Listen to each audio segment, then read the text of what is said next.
Hi friends, இப்போ காலை டிஃபனுக்கு பூரி மசாலா ரெடி பண்ணிப்போம். அதுக்கு எண்ணெய் விட்டு ஒரு சின்ன துண்டு பெருங்காயம், கடுகு, உளுத்தம் பருப்பு, இதோட 1 டேபிள் ஸ்பூன் கடலைப்பருப்பு நல்லா செவக்க வறுத்துப்போம். இதோட வெங்காயம் நான் ஒரு 300 கிராம் சேர்த்துருக்கேன். உங்களுக்கு தேவையான அளவு சேர்த்துங்க. வெங்காயத்தை நல்லா வதக்கிப்போம். இதில் கொஞ்சம் உப்பு சேர்த்துக்கலாம். இதோட ஒரு 4 பச்சை மிளகாய், 2 மீடியமான தக்காளி சேர்த்து இதையும் நல்லா சேர்த்து நல்லா வதக்கிப்போம்.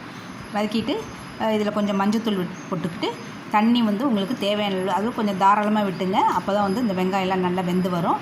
இதோட நான் ஒரு 1/4 கிலோ அளவுக்கு உருளைக்கிழங்கு வேக வச்சு இதை மசித்து வச்சுருக்கேன்.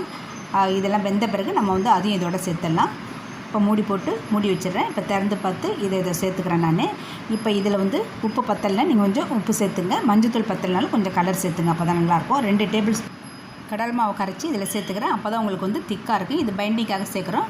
இப்போ அது ஒரு கொதி வந்தோன்னா கருவேப்பிலை, கொத்தமல்லி சேர்த்து இறக்குனா உருளைக்கிழங்கு மசாலா ரெடி.